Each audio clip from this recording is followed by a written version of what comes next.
Hey, good Tuesday evening, everyone. State Representative Brad Halbrook alongside Leader Chairman Chris Miller and Representative Dan Calkins and State Director of the Illinois Freedom Caucus, Colin Mosley, live and hopefully in demand for the future. Guys, this is the Tuesday night edition of our Town Hall and Round Table.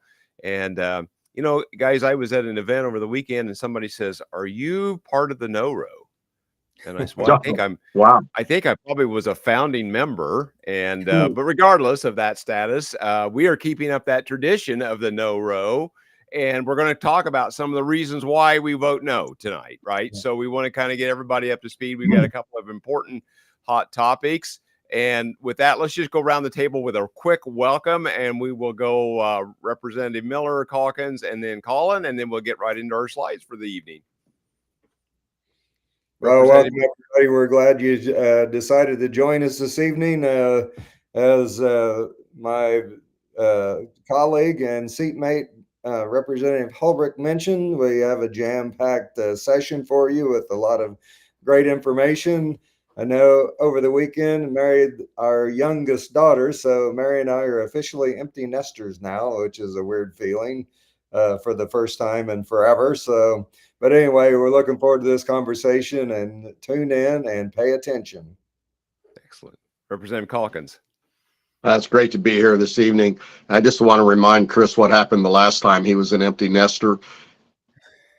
But anyway, it's great to be here. I'm looking forward to this. You know, lots of things are coming to light now that the bills are hit the governor's desk. And we're going to talk about some of the things that are going to be signed into law shortly. So let's get going. Yeah, State Director Mosley, any update you want to give us before we get started? Well, I just think, the more things change, the more they stay the same. I'm looking forward to a conversation about tax increases and crippling inflation, which is sort of the going rate under Pritzker and Joe Biden administration. Exactly. With that, let's bring on our slides for this evening, and we're going to talk about the gas tax and inflation numbers. And let's get right into our first slide. Gentlemen, a lot of buzz on social media about the gas tax hike, and we need to kind of separate fact from fiction about exactly what's going on. The 2019 tax increase, it drove 20 fees and taxes up. It doubled the gas tax from 19 to 38. Let's talk about that, guys. I'm just throwing it open. Let's just talk about what goes on here with the Illinois motor fuel tax. Well, that was one of the first things that happened when Chris and I got elected. That was one of the first things that Governor Pritzker did, kind of set the tone for his administration for, raise taxes on people first part of his first term. But it's been, and one of the things that we don't talk about was part of that tax bill gave an automatic, the ability to automatically increase the gas tax every year on July 1st with a cost of living index. And this year it's the 3%. The tax will go up 3% July 1st. And that is on so that'll go up from 47 to 49 cents on just one part of it. But that's done automatically. Unelected bureaucrats never has to come back to the General Assembly again. And our gas taxes will continue to increase every year along with the consumer price index. Right. So Chris, Illinois, go ahead. I was going to say that I always remember that day when Jim Turkin walked into our caucus and said, Mike Madigan said, "We need 20 of you Republicans to vote for this." And 20 lined up and voted for it. And then, of course, there was some sweeteners that were supposed to happen. And then all of a sudden, when it came time for the rubber to meet the road, that the Democrats had amnesia about the things that they agreed to. And so once again, the Republicans got their shorts pulled down and got the Bohica one more time as the Democrats continue to play a shell game. And one thing, the takeaway is that you can't trust them because their word is worthless. Right. Correct. Yeah, and it just totally, how many times do we have to be made a fool of by the Democrats before we realized that trusting them and playing their game is not the way to go. And I mean, you look at the list. I mean, Jim. First of all, I mean, Jim. I think I said this last week, but Jim Durkin is the political equivalent of tits on a bowl. He's useless. But Jim Durkin and the other 19.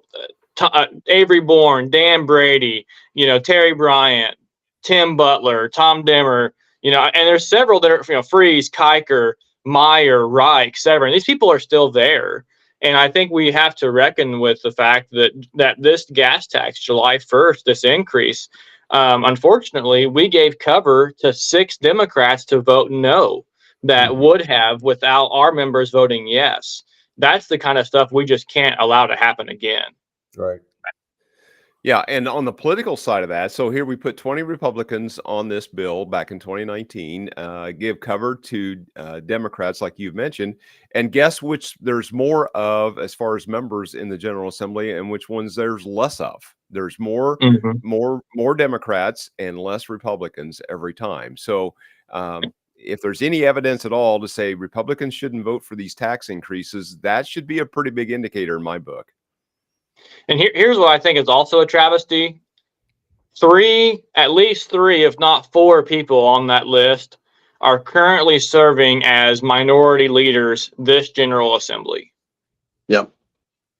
Yeah. Well, that's the reward for putting bad votes on stuff, I guess. So, yeah. Right. But just on the gas tax specifically, I mean, we already pay the second highest gas taxes in the nation, and now you're going to be paying 64 cents a gallon combined as of July 1st. Right. And then that ought to send people to the polls right there. Yeah. And then you put on there almost 18.5 cents from the federal motor fuel tax, and then a 6.25% sales tax.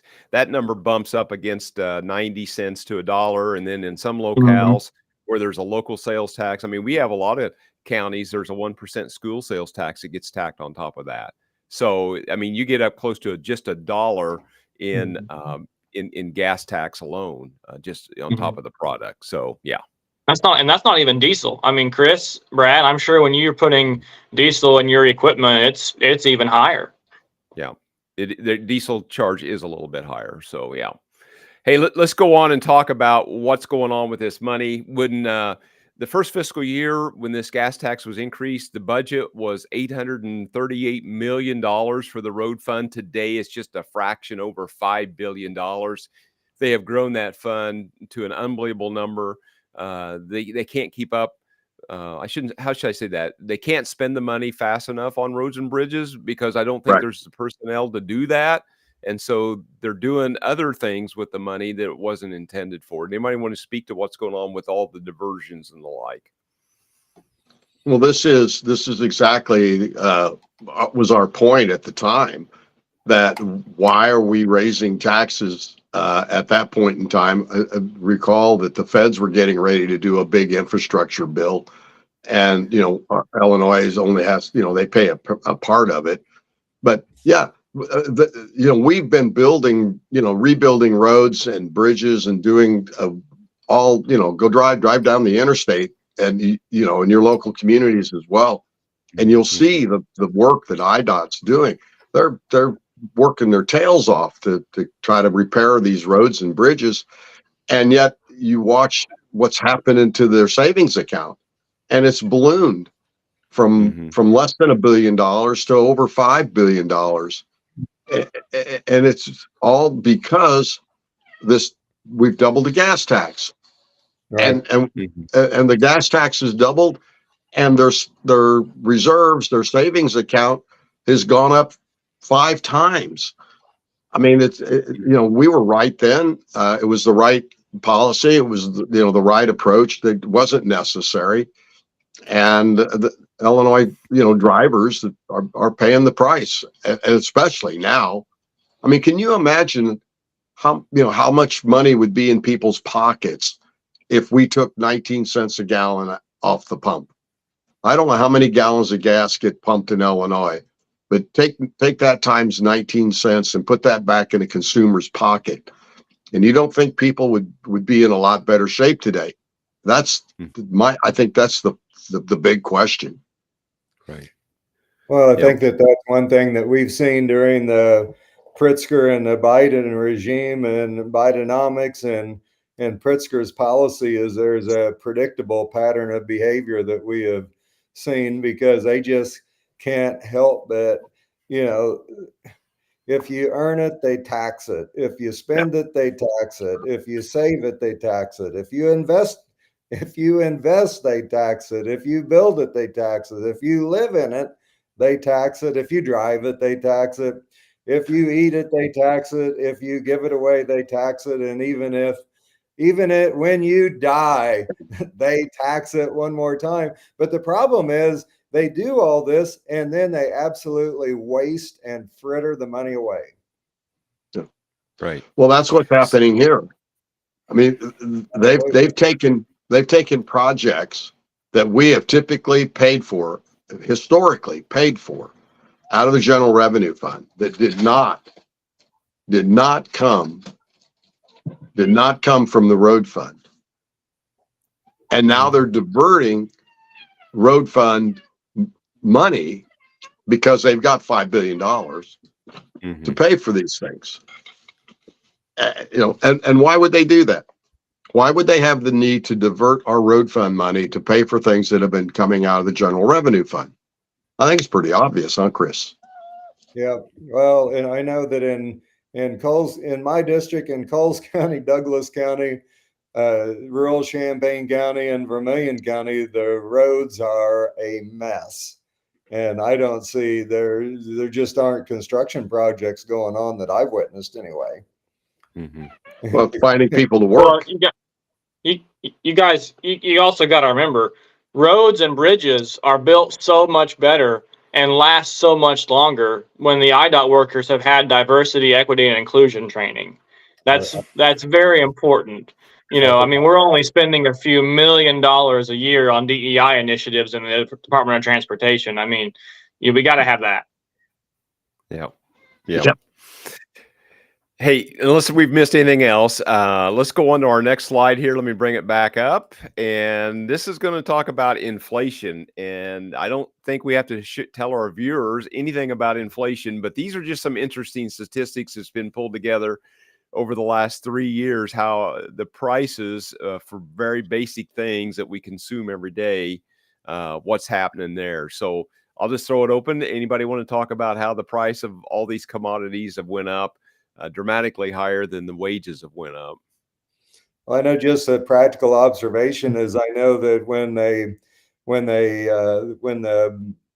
government officials trot out and tell you that the inflation number is less than double digits, just from a practical standpoint of going to the grocery store, I know that our grocery bill is basically doubled, and this little graph here and chart kind of verifies what we've been witnessing in real time as far as what we're paying for goods and services when mom and pop and everyday hardworking Illinoisans go to the grocery store and the hourly earnings aren't staying up with the rate of inflation. And I don't know, anytime that you increase the velocity of money into a system, it has to cause inflation. And they've injected so much money into the system that it's driven all of these prices up to an almost unsustainable level for most people. Right. Well, and when the numbers come out and they say, well, inflation is only 3%. Yeah, that's 3% this year on top of the 6% last year, on top of the 6 or 7% the year before. We're not, it's not 3% over what it was in 2020. Right. It's 3% over what it was in 2023, which is 6% inflation over what it was the year before. And, this is a compounding. This is like compounding interest, if you can think about it. And so, this chart is exactly what's happened to the costs of goods and services in this country, and particularly in Illinois.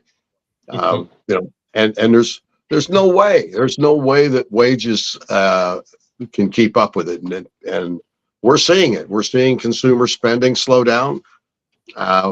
People are credit card debt is at an all-time high in this country, and we need some real leadership here.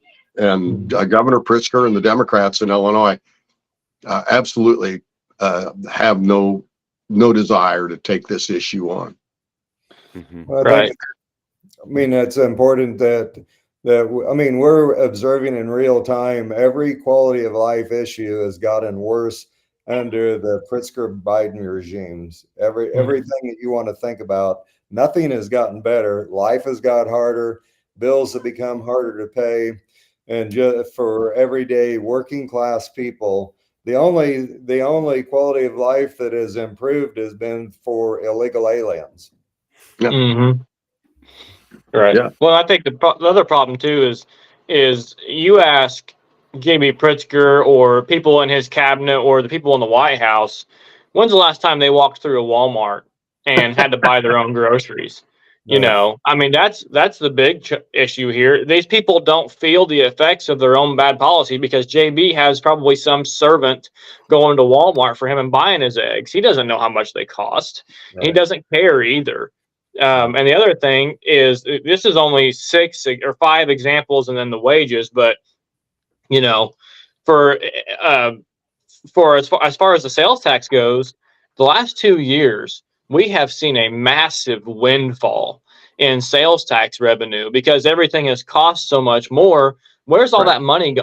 How do we still have a massive hole in our budget with most items being 25 to 80% more expensive the last 3 years? That sales tax revenues had to have gone somewhere. This is just another piece of the puzzle. And Chris, beef's up 32%. I guess Miller Beef ought to be doing really well, but I'm sure nothing has raised in your costs of raising your cattle the last couple of years. No, every input cost has gone up significantly. Actually, Right. Input costs have gone up higher than the increase in the commodity at the marketplace. Mm-hmm. And so this is all Econ 101. I don't even know if you get to 101, it may be 099, as you don't spend more than you take in. The reason why we don't have money to pay our bills is because spending is out of control. We have plenty of revenue. The budget has gone up $15 billion since J.B. Pritzker's been in office. And so he's increased spending by $15 billion. We've bled population. We've lost a congressional seat. We've had 5 or 6 major corporations leave the state, and they ain't coming back because of bad public policy. We have one of the most hostile business environments in the United States of America, and people are going anywhere but Illinois to stake their future claims. Yeah, exactly. Hey, gentlemen, let's bring up our kind of next to last slide. This kind of talks about kind of taking this town hall on the road. So we'll be in Chicago this Friday night, 6 p.m., Trump Tower with Chicago Black Republican Federation. And then we got a big event somewhere in East Central Illinois, September 21st. Please save that date. Colin, anything you want to add here to any of this or anybody? Just more dates coming. More dates are coming.